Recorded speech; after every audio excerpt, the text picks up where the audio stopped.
বনী ইসরায়েলের জামানায় তিনজন লোক সফরে বেরিয়েছে। মরুভূমির মাঝখানে প্রতিমধ্যে প্রচন্ড তুফান আর বৃষ্টি। বৃষ্টি থেকে বাঁচার জন্য এরা একটা পাহাড়ের গুহার ভিতরে ঢুকেছে। হঠাৎ থান্ডার, বজ্রপাত, বিজলি, মুষলধারে বৃষ্টি। বৃষ্টির পানিতে পিচ্ছিল হয়ে উপর থেকে বিশাল প্রকাণ্ড একটা পাথরের খণ্ড এসে গুহার মুখের মধ্যে আটকে গিয়েছে। অন্ধকার, ভিতরে কোনো আলো নাই, কোন জনমানব নাই, বাঁচানোর কেউ নাই, কিছু দেখা যায় না, ঘুটঘুটে অন্ধকার। বাইরে থেকে আলো আর অক্সিজেন যে আসবে ওই সুযোগটাও নাই। তিনজন বুঝে গেল আমাদের মৃত্যু এখানেই হবে, আমাদের কঙ্কাল গুলো শত শত বছর এখানে পড়ে থাকবে, কেউ উদ্ধারের জন্য আসবে না, ঠিক কিনা? অক্সিজেন যতটুকু আছে কিছুক্ষণ পরে এটাও শেষ হয়ে যাবে। তিনজনের একজন বলল আমাদের বাঁচানোর কেউ নাই, একজন ছাড়া তিনি কে?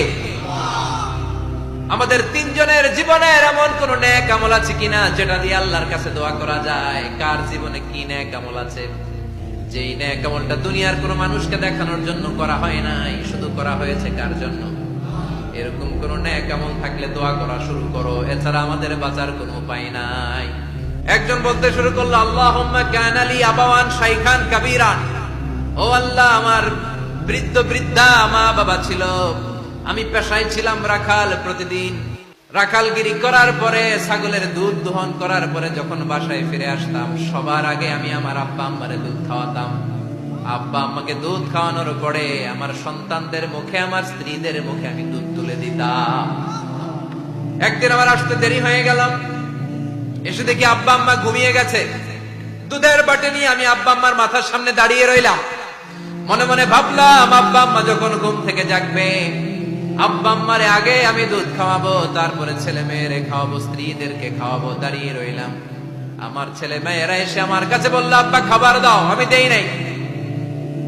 ক্ষুধার জ্বালায়, ক্ষুধার যন্ত্রণায় পাগল পড়া হয়ে আমার কলিজার টুকরা ছেলে মেয়েগুলো আমার পায়ের মধ্যে পড়ে কাঁদতে লাগলো, আব্বা একটু দুধ দাও, ক্ষুধা লেগেছে। ও আল্লাহ, আমি দেই নাই। ফজর পর্যন্ত দাঁড়িয়ে রইলাম। ফজরের সময় যখন আব্বা আম্মা ঘুম থেকে উঠলেন, সবার আগে আব্বা আম্মারে দুধ খাওয়ালাম, তারপরে ছেলে মেয়েদের মুখে তুলে দিলাম। ও আল্লাহ, ও আল্লাহ, ওই দিনে সারা রাতটা আমি দাঁড়িয়ে আব্বা আম্মার জন্য যে দাঁড়িয়েছিলাম, দুনিয়ার কাউরে দেখানোর জন্য নয়, শুধু তোমারে খুশি করার জন্য। ওই রাতের ইবাদতটা যদি তোমার কাছে পছন্দ হয়, আজকে যেই বিপদে আমরা আছি, বিপদ থেকে তুমি বাঁচাও। বলার সাথে সাথে 1/3, 1/3 পাথরটা ডান দিকে সরে। এবার বাইরে থেকে আলো আসতে শুরু করেছে, অক্সিজেন ঢুকতে শুরু করেছে, তাদের মনের মধ্যে স্বস্তি ফিরে এসেছে। এবার দ্বিতীয় জন দোয়া শুরু করলো, আল্লাহ, আমার এক চাচাতো বোন ছিল, এত সুন্দরী, আমার জীবনে এত সুন্দরী নারী আমি দেখি না।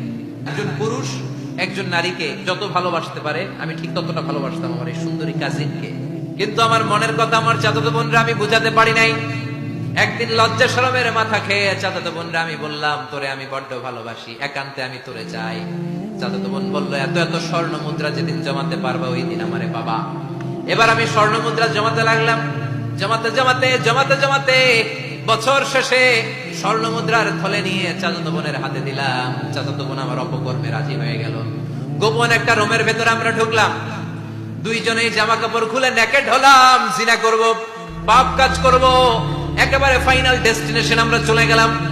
পাপ কাজ যখন আমরা শুরু করব, ইন দা মিন টাইম আমার চাচাতো বোন আমার ডেকে বলে, ও আমার চাচাতো ভাই, ইত্তাকিল্লাহ, আল্লাহরে ভয় কর, আমার সতীত্ব নষ্ট করে দিস না। আল্লাহ ওই মুহূর্ত থেকে ফিরে আসা কোন পুরুষের পক্ষে সম্ভব ছিল না। ইত্তাকিল্লাহ, এই বাক্যটা শুনে, তোমার আওয়াজ শুনে আমার কলিজার মধ্যে কাঁপুনি ছুটে গিয়েছে। চিৎকার মেরে জামা পেড়ে ওই ঘর থেকে বের হয়ে গেলাম।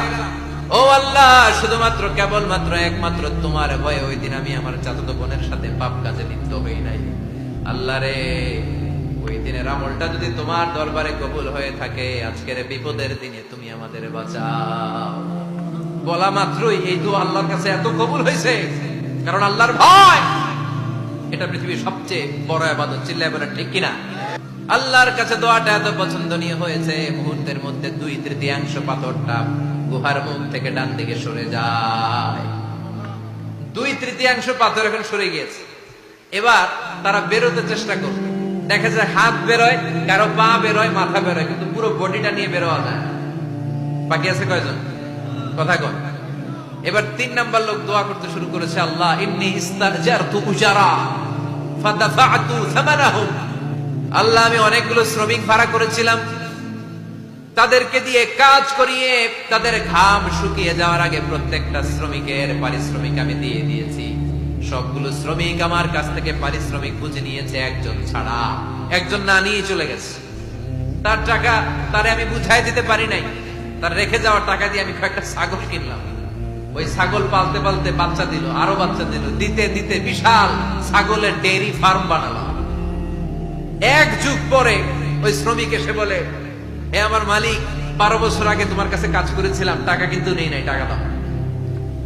আমি বললাম, ওই যে বিশাল ছাগলের বড় একটা ডেইরি ফার্ম দেখা যায়, পুরো ডেইরি ফার্ম তোমার, ডেইরি ফার্মটা তুমি নিয়ে যাও। শ্রমিক আমারে বলতে লাগলো, তাস্তাজিউ মিন্নি, আমার সাথে ঠাট্টা করো নাকি? একদিনের পারিশ্রমিক দিয়ে ডেইরি ফার্ম হয় নাকি? যতটুকু টাকা তোমার কাছে আমি 12 বছর আগে পেতাম, ততটুকু দিলেই চলবে। তারে আমি বুঝিয়ে বললাম, তোর টাকা দিয়ে ছাগল কিনেছি, ছাগলের ব্যবসা করে ডেইরি ফার্ম বানিয়েছি। একটার পর একটা ছাগল বাচ্চা দিতে দিতে আজকে হাজার হাজার ছাগলের এই ডেইরি ফার্ম, পুরো ডেইরি ফার্মটা আমি করে দিয়ে দিলাম। বলা মাত্র ওই শ্রমিকটা ডেইরি ফার্ম নিয়ে চলে গেল। মাবুদের এই কঠিন বিপদের দিন সে শুধু দাবি করেছিল তার পারিশ্রমিক, তার পারিশ্রমিকের টাকা তার হাতে দিলে সে খুশিতে পাকপাকুক, কিন্তু তার বদলে পুরো ডেইরি ফার্মটা আমি তার হাতে তুলে দিয়েছি একমাত্র তোমার সন্তুষ্টির জন্য। ওই দিনের আমলটা যদি তোমার দরবারে একটুও ভালো লেগে থাকে রে মাওলা, আজকের কঠিন বিপদ থেকে বাঁচাও। বলতে দেরি মুহূর্তের মধ্যে বিশাল পাথর খণ্ডটা গুহার মুখ থেকে ডান দিকে সরে যাও। আল্লাহর শুকরিয়া করে 3 জন বের হয়ে যায়। সহিহ বুখারীর বর্ণনা। আপনার জীবনে এমন কোন নেক আমল যদি থাকে যেটা শুধু আল্লাহর দেখানোর জন্য করছিলেন, আমরা আমল করব অবশ্যই দেখানোর জন্য, তবে মানুষকে নয়।